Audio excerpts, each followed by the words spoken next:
Hi students, welcome to Net Study. I hope you all are doing well. My dear students, अगर आप इस channel पे नए हैं तो चैनल को सब्सक्राइब करें और साथ ही बेल आइकन को क्लिक करना ना भूलें ताकि आने वाली सभी वीडियो का नोटिफिकेशन आपको सबसे पहले मिले। फ्रेंड्स, इसमें हम कुछ इंपॉर्टेंट क्वेश्चन के बारे में आपके साथ डिस्कस करेंगे। सिर्फ हम क्वेश्चन के आंसर नहीं बल्कि उसकी डिटेल में एक्सप्लेनेशन भी देंगे। फ्रेंड, इससे पहले हमने 28 पार्ट करा रखे हैं। अगर आपने उसको नहीं देखा है तो आप इसको ज़रूर देखें, क्योंकि ये प्रीवियस ईयर सारे क्वेश्चन हैं और ये कहीं ना कहीं देखा जाए तो आने वाले एग्ज़ाम में इसमें बहुत सारे क्वेश्चन पुटअप करने वाले हैं। और हम ये इस वजह से कह रहे हैं फ्रेंड कि आप इस वीडियो को देखिए, क्योंकि हम जो पॉइंट टू पॉइंट होता है, यानी उसका आंसर क्या है, फिर उससे रिलेटेड जितने भी पॉइंट्स हैं हम उस सभी को इसमें डिस्कस करते हैं। फ्रेंड्स, ये वीडियो काफ़ी हेल्पफुल रहने वाली है आपकी अगर इस सीरीज को आप फॉलो करते हैं तो। फ्रेंड्स, आइए देखते हैं। उसी के साथ साथ फ्रेंड्स कि अगर आपने नेट स्टडी टेलीग्राम चैनल को ज्वाइन नहीं किया है तो ये इसका लिंक है, यहाँ से आप ज्वाइन कर सकते हैं ताकि आप सारी वीडियोस और इसमें हम नोट्स वगैरह, प्रीवियस ईयर क्वेश्चन और बहुत सारी चीज़ें इसमें प्रोवाइड कराते हैं और डेली हम प्रीवियस ईयर क्वेश्चन को यहाँ पे देते हैं। आप यहाँ से ज्वाइन करके और उसको अटेम्प्ट कर सकते हैं ताकि आपको एक प्रैक्टिस हो, ताकि जो भी आने वाले एग्जाम में क्वेश्चन पूछे जाने हैं आप उस सब से बाखबर हों। आइए फ्रेंड्स, इसी के साथ हम बात करते हैं पहले क्वेश्चन को। कहा गया कि डीवीडी, ये आईसीटी से रिलेटेड क्वेश्चन है माय डियर स्टूडेंट्स, कि हमसे इसमें पूछा गया है कि डीवीडी जो है एक स्टोरेज डिजिटल डेटा होती है। डीवीडी और सीडी का नाम तो आपने सुना ही होगा, तो वही डीवीडी की यहां बात की जा रही है कि डीवीडी जो होता है वो एक्रोनिम फॉर, यानी इसका फुल फॉर्म क्या होता है डीवीडी का। माय डियर स्टूडेंट्स, डीवीडी का जो फुल फॉर्म होता है डिजिटल वर्सेटाइल डिस्क होता है। इसका करेक्ट आंसर ऑप्शन सी है। आइए डीवीडी क्या होती है इसके बारे में आपसे डिटेल में बात करें तो कहा गया कि डीवीडी जो होती है वो स्टैंड करती है डिजिटल वर्सेटाइल डिस्क। कभी कभी डीवीडी को डिजिटल वीडियो डिस्क के नाम से भी जाना जाता है। और ये यूज किस लिए यूज की जाती है कि डेटा को स्टोर करने के लिए। अच्छा, डीवीडी और सीडी में फर्क क्या है? डीवीडी और सीडी का साइज जो होता है सेम होता है, लेकिन जो उसकी स्टोरेज कैपेसिटी होती है उसमें फर्क होता है। स्टोरेज कैपेसिटी का फ्रेंड्स यहां मतलब हुआ सीडी जो होती है वो कम डेटा को स्टोर करती है और डीवीडी जो होती है वो ज्यादा डेटा को स्टोर करती है। सीडी लगभग मान लीजिए 500 MB की लगभग होती है, लेकिन डीवीडी जो होती है वो 3.7 GB की होती है, जीबी की होती है। ये डीवीडी की हम बात कर रहे हैं फ्रेंड्स, डीवीडी की। और ये वही सब बातें की गई है कि ये कब आया था, 1995 ये लाई गई थी और अलग अलग कंपनियों ने इसको बनाया था। ये सारी चीज़ें दी गई हैं, जैसे ये सब रीड और राइट का काम यहाँ पे किया जाता है। ये मतलब उतना ज़्यादा इंपॉर्टेंट नहीं है एग्जाम पॉइंट ऑफ व्यू से, लेकिन बेसिकली आप सिर्फ ये समझिए कि डीवीडी का फुल फॉर्म क्या होता है, डीवीडी और सीडी में फ़र्क क्या है, ये आपको समझना है बस। आइए हम देखते हैं अगला सवाल। फ्रेंड्स, ये जो क्वेश्चन है ये आईसीटी उससे क्या नाम है, कम्युनिकेशन से रिलेटेड ये क्वेश्चन है।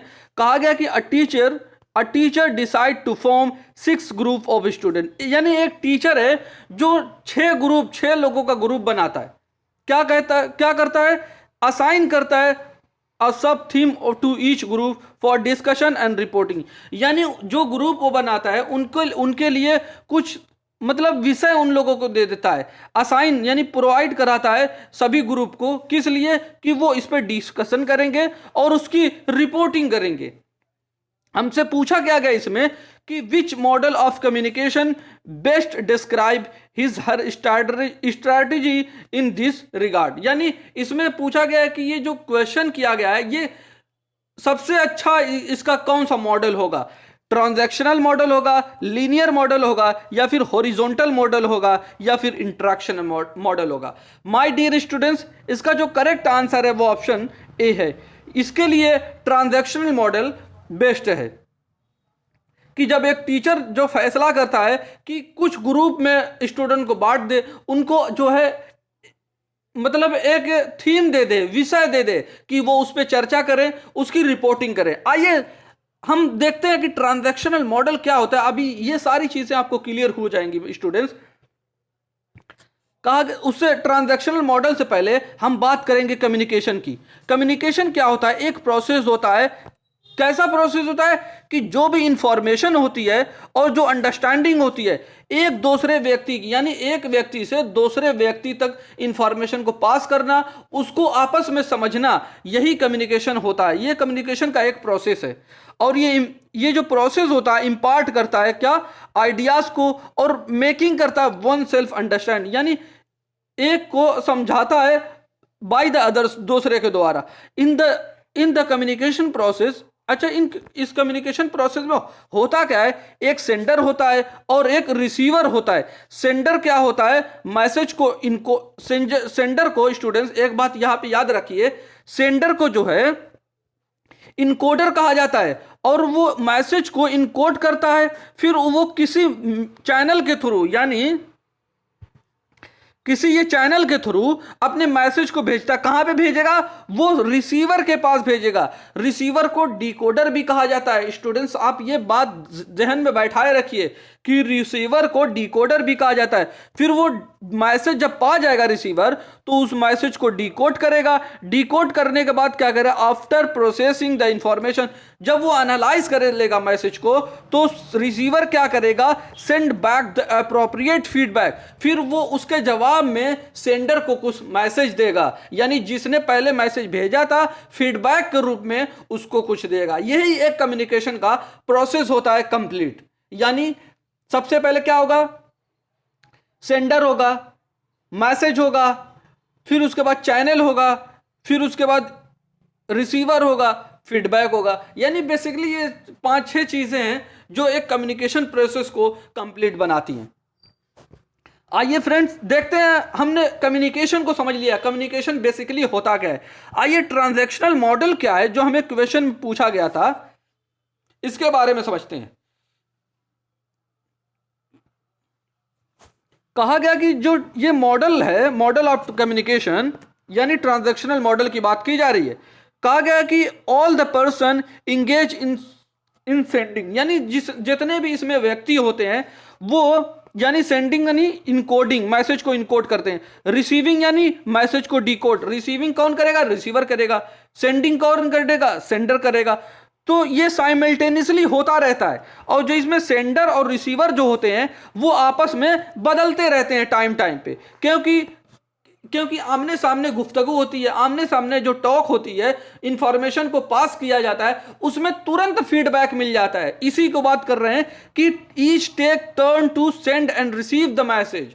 वो आपस में बदलते रहते हैं, इसी वजह से इसको डायनेमिक प्रोसेस कहा जाता है, where there is an interactive relationship between the sender and receiver and each person affecting the each other, और आपस में जो है अफेक्ट होते हैं उस मैसेज से। और कहा गया कि ये जो मॉडल है बिलीव करता है, किस तरीके का बिलीव करता है?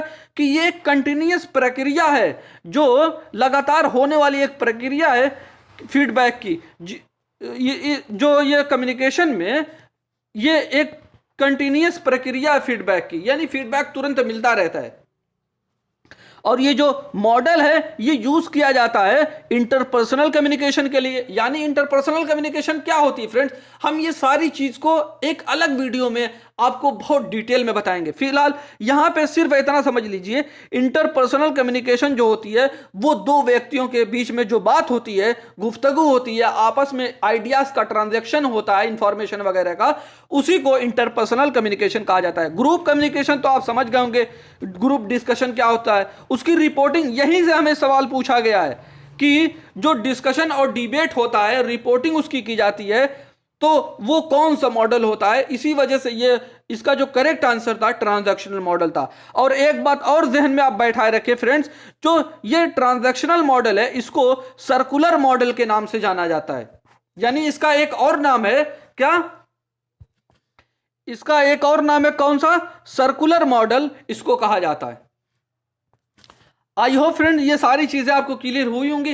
फ्रेंड्स ये डायग्राम के थ्रू हमने इसमें कुछ आपके लिए आसानी और बनाने की कोशिश की है। कहा गया कि सेंडर और रिसीवर यहाँ दो क्यों हैं, क्योंकि हमें क्या कहा गया था अभी कि वो आपस में बदलते रहते हैं टाइम साइमल्टेनियसली एक साथ। सबसे पहले अगर सेंडर को लेंगे स्टूडेंट्स तो ये मैसेज के थ्रू मैसेज भेजेगा, फिर रिसीवर रिसीव करेगा, फिर रिसीवर जो होगा जब मैसेज को एनालाइज कर लेगा तो वो सेंडर हो जाएगा। क्यों सेंडर हो जाएगा? फिर उसी मैसेज का जवाब जो रिसीव किए हुए है उसका जवाब यानी उसका फीडबैक फिर इसके पास आ जाएगा, तो ये रिसीवर फिर बन जाएगा जो सेंडर होगा। यही चीजें यहां पे कही गई।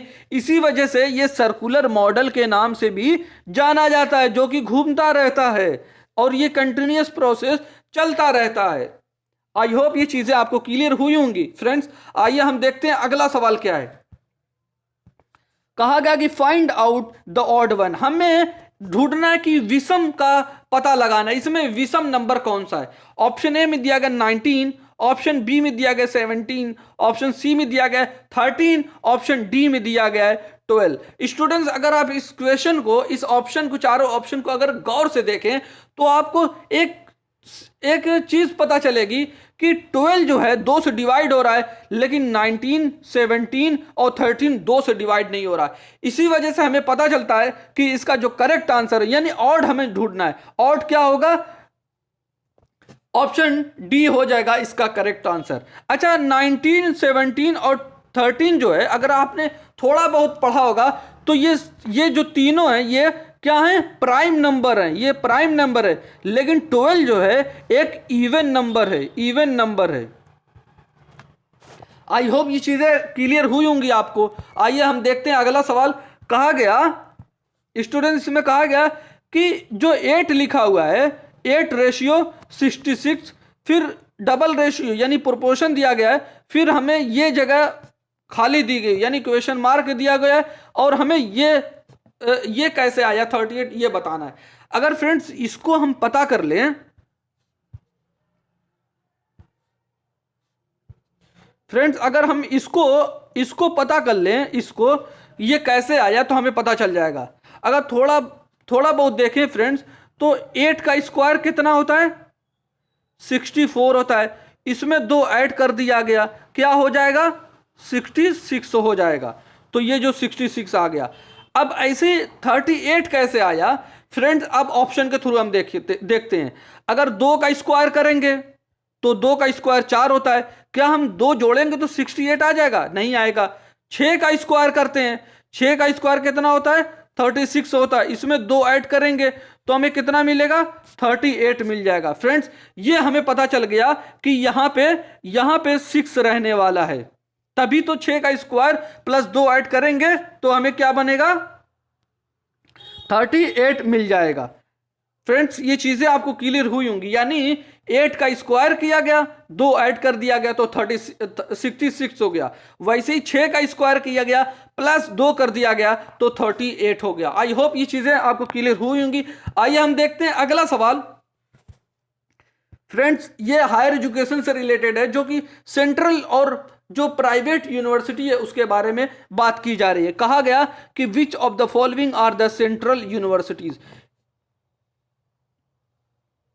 हमें बताना इसमें कि सेंट्रल जो यूनिवर्सिटीज है इसमें कौन कौन सी है। स्टेटमेंट 1 में दिया गया है पांडिचेरी यूनिवर्सिटी, ऑप्शन बी में दिया गया है विश्व भारती यूनिवर्सिटी, ऑप्शन जो 3rd नंबर का है NHB गढ़वाल यूनिवर्सिटी, और 4th में दिया गया कुरुक्षेत्र यूनिवर्सिटी। हमें यह बताना कौन सी यूनिवर्सिटी इसमें सेंट्रल यूनिवर्सिटी है। फ्रेंड्स ये जो 1, 2, 3 जो है ये जो है सेंट्रल यूनिवर्सिटी है और कुरुक्षेत्र यूनिवर्सिटी जो है सेंट्रल यूनिवर्सिटी नहीं है। तो इसका करेक्ट जो आंसर होगा वो ऑप्शन ए हो जाएगा। आई होप ये चीजें आपको क्लियर हुई। माय डियर स्टूडेंट्स हमें यहां पे एक सवाल आप बताइए कि how many numbers in India of central universities according to UGC। Friends हम यहीं पे इस वीडियो का एंड करते हैं। हम मिलेंगे आपके साथ एक नई वीडियो में और नए क्वेश्चन के साथ। तब तक आप खुश रहिए, अपना ख्याल रखिए। Thank you for watching video. God bless you all.